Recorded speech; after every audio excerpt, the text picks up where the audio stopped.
जिस चीज़ से आपको एलर्जी है वहाँ अपना एक्सपोजर ना हो, लेकिन दिस इज़ नॉट पॉसिबल क्योंकि आपने बाहर निकलना है, काम करना है, तो उसके लिए फिर आपको चाहिए भी कोई ऐसी मेडिसिन हो जो एलर्जी अगर होनी भी हो तो वो उसको रोक ले।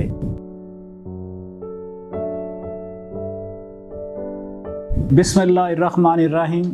मेरा नाम डॉक्टर अहमद रुहेल है।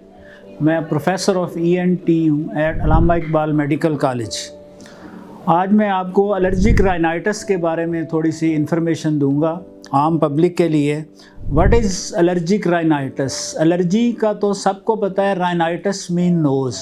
एलर्जिक राइनाइटिस ये जो नोज़ की एलर्जी है, इसका जो रिस्पॉन्स होता है उसको एलर्जिक राइनाइटिस कहते हैं। यूजली जो इसकी वजह होती है, एक तो जैसे वेदर चेंज हो रहा होता है, सर्दियों से गर्मियाँ और गर्मियों से सर्दियाँ, ये मोस्ट कॉमन है। तो इसके अलावा भी हो सकता है डस्ट से हो, परफ्यूम से हो, या कोई भी ऐसा इरिटेंट फ्यूम्स वगैरह या स्मोक, उससे भी हो सकती है। तो इसकी जो अलामात हैं वो ज़रूरी नहीं हर पेशेंट में छींकें ही आएँ। कुछ मरीज़ में नाक बंद होना शुरू हो जाता है, कुछ में नाक से पानी आना शुरू हो जाता है जिसको हम रनिंग नोज़ कहते हैं, और कुछ में छींकें ज़्यादा आती हैं। तो इसका जो हाउ विल यू मैनेज, आपने इसको कंट्रोल कैसे करना है? तो सबसे पहले तो अवॉइडेंस ऑफ एलर्जन है, यानी कि जिस चीज़ से आपको एलर्जी है वहाँ अपना एक्सपोजर ना हो, लेकिन दिस इज़ नॉट पॉसिबल क्योंकि आपने बाहर निकलना है, काम करना है, तो उसके लिए फिर आपको चाहिए भी कोई ऐसी मेडिसिन हो जो एलर्जी अगर होनी भी हो तो वो उसको रोक ले।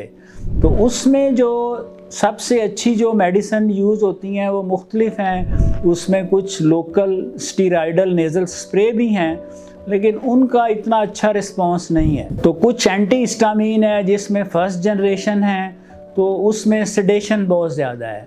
अब कुछ एंटी हिस्टामीन आई हैं सेकंड जनरेशन जिसमें सिट्राजीन है, एबेस्टीन है, दे आर वेरी गुड। तो इसको आप यूज़ कर सकते हैं when there is attack of allergy. और जहाँ तक सिट्राजीन का तल्लक है, in my experience this is one of the best antihistamine used nowadays। तो रूटीन में ये सिट्राजीन साल्ट ही मोस्टली यूज़ करते हैं। तो इसका ये फ़ायदा होता है, इनिशियली अगर आप एलर्जी को कंट्रोल कर लें बाय टेकिंग एंटीहिस्टामीन, तो फ्यूचर में ये इसका फ़ायदा होता है, ये एलर्जी कॉम्प्लिकेट नहीं करती। बाज़ दफ़ा ये कॉम्प्लिकेट हो के नाक में गदूदें बन जाती हैं जिसको हम नेज़ल पॉलिप कहते हैं, और बाज़ दफ़ा यही एलर्जी चेस्ट में चली जाती है जिसको हम एलर्जिक एस्थमा कहते हैं। तो जब ये चीज़ें हो जाएं तो फिर उस हिसाब से उसकी ट्रीटमेंट भी उतनी वास्ट हो जाती है। जैसे एस्थमा हो गया है तो उसमें आप फिर स्टीरॉयड दोगे, ब्रोंकोडायलेटर दोगे, विद एंटीबायोटिक भी दे सकते हैं।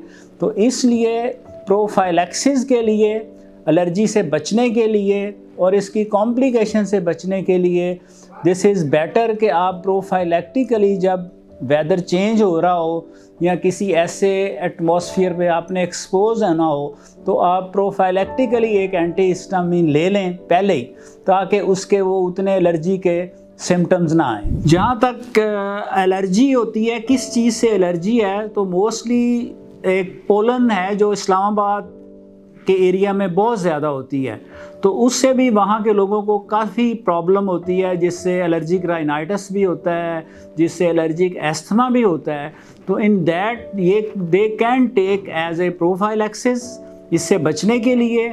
और अगर इन केस अटैक हो भी गया है तो फिर ये उसको ड्यूरिंग दी अटैक भी ले सकते हैं। तो this cetirizine salt has very good result regarding any sort of allergen. तो सिट्राजीन इस हिसाब से रूटीन में cetirizine is one of the best antihistamine use नोअडे।